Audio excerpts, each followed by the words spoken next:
This presentation, or this, is a detailed analysis into the college coaching process. So we focus on college readiness skills for school and life. Some kids crush this kind of college boot camp experience and they're ready to go.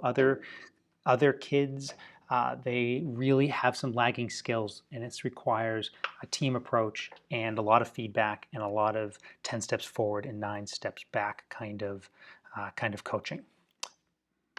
But it is really a lot of fun, and working with this level of client or this age, I do find that I experience far more success than failures, and kids really grab a hold of this process. They do not want to work with parents, and when they're working with a coach they can connect with, it's really a powerful experience. Here's the Google Drive. All the information I'm going to share is located on here, so open it, save it onto your so that it's easy for you to access. College readiness skills. Okay, so there some research like this one right here. This is located in a drive. Talk about 10 domains of college readiness. This pre-assessment looks at domains, but they're different. So it doesn't matter. It doesn't matter what you use. What I'll say is this is a good assessment, because what you can do is give it to the parents. You can give it to mom, you can give it to dad, and you can give it to the student, and you can have parent meeting or team meeting around the results. It's really enlightening and really informative because it looks at strengths and it may look at lagging skills. Here's a sample of what it's looked like for one of my college coaching processes with a senior, or no, actually a sophomore in high school. So we had mom to give it. I put this category for mom or the student, and then I had parent, mom and dad. So this is mom and this is dad. And then I highlighted the areas that were most significant in these categories. So it's a good starting point. Review history as you would any client. So, but in this case, you can look at history from a different perspective, because now we're starting to really. It's so important to build self-awareness around who am I. Okay, what are my strengths? What are my weaknesses? What are my goals and desires, aspirations? You can do a personality profile. You can give what I've given before, something called my next move, and there's a link in here in this presentation as well, that allows you to explore, especially for kids that aren't really ready for college yet, to explore the future and to explore possibilities based on strengths and interests. Really helpful. Preparing for the sessions. So this is for college freshmen. You would talk about a boot camps, and the boot camp is really an intensive, one-to-one sessions to get them ready for the big show, to get them ready to head off and tackle class on the first day. So they're going to want to bring these things to the session with them. Each coaching session. Well, back up. So there are clients that you take through the college coaching process, but they haven't really signed up for college yet. They're still a freshman, sophomore, junior, senior in high school, and they have a lot of unanswered questions. So you can probe these unanswered questions by helping to build awareness around career paths, interests, and explore opportunities related to post high school. It's really enlightening, really informing, and obviously kids really enjoy it. So this is a good article to share, to reflect on, to read together, that talks about failures in college and why, what are the most significant reasons for college failure. And then here we talk about goals. Okay, like any one of our client, what are my goals? What am I trying to achieve here? And talk about that in terms of careers, talk about that in terms of grades, talk about that in terms of personal aspirations, things like that. And then this is a established reason for change. This is like, okay, if I were to want to change my habits, why? What's my motivation? This is a story of one of my clients, Matt's story. It's a couple of video clips. I share that with clients that are really trying to figure out what we do and how we do it. It can be helpful. Life is about managing priorities. Really important to delve into this at the start and talk about what priorities are and what they are not. Talk about the hierarchy of priorities. And this should say, what are my goals? You want to establish those goals first and then align priorities with those life goals. That makes sense, right? So talk about the health of things, family, career, social life, activities, and really how do you organize your life so that you're balancing these priorities in a meaningful and fulfilling way. Technology integration, this is where you sit down, really roll up your sleeves with the platforms, the screens, the LMS systems, the calendars, the email systems. Get everything integrated so it's across platforms, cell phone and laptop. Organize materials. This is my standard recommendation is you have a plastic folder and an 80 subject notebook, and that's it for each class. Keep it in your book bag. Don't ever take it out unless you're at the library.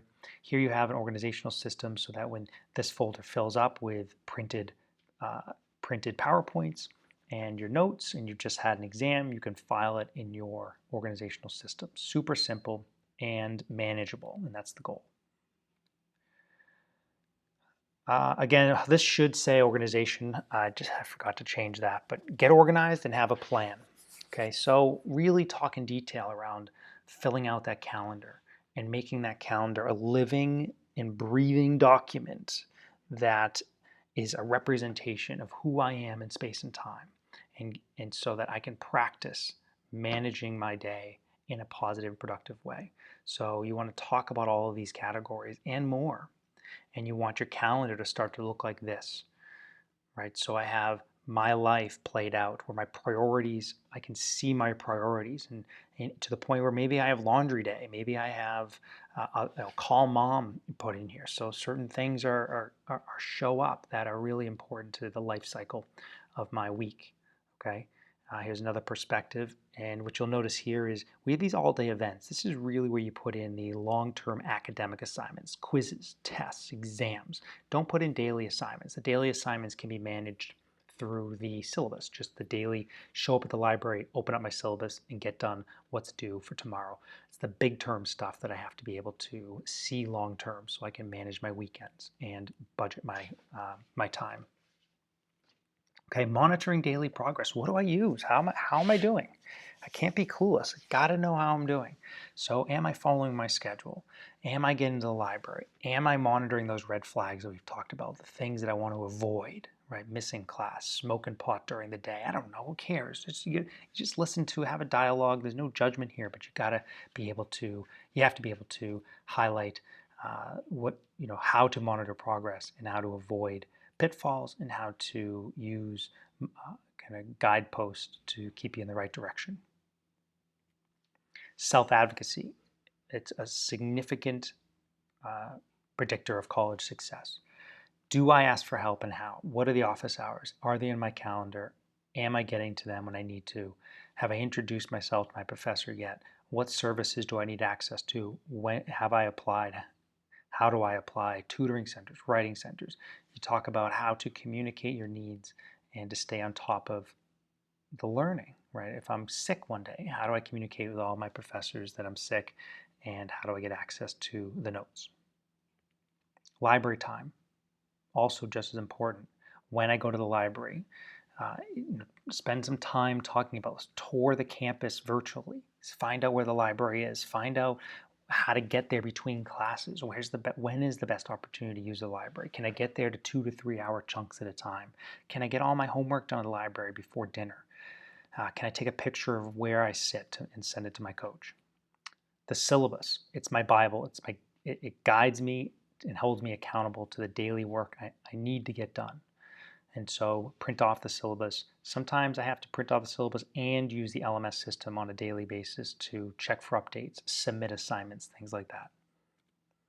Study skills. These are articles in the folder, in here in the college folder. So you can look at these articles with your client and talk about note-taking strategies. What are your strengths? What are your weaknesses?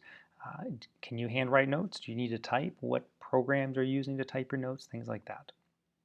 And this goes around science. If you're taking science classes, more advanced note-taking for harder assignments.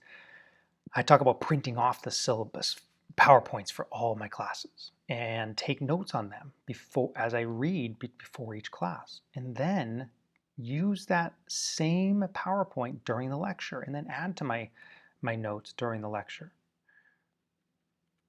Stress management. If I stay on top of each day, I'm managing stress. If I follow my schedule, I'm managing stress.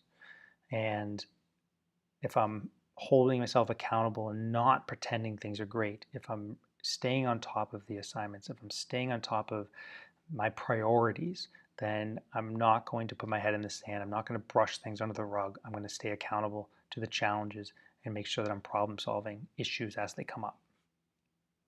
Um, Mindfulness would go into this discussion. Meditation could go into this discussion, and therapy, if I need on-campus therapy, that would be part of this discussion as well. Google Hangout sessions. Practice these. Make sure there's a high level of accountability around how you look. What does being ready for coaching look like? Not only for the client, but for the coach as well. Am I in a quiet area? Is it well lit? Do I look professional? Is my client in an area where they can have the materials out and ready for a really productive hour time together? So these are some additional notes and a couple of repeats. But complete all assignments before class. Sit in the front row. That's super important. If I wanted to connect with other kids that want to do well, where do I want to sit in class? Well, I'd probably want to sit closer to the front than sit in the back. That's just kind of a general rule of thumb, even for high school.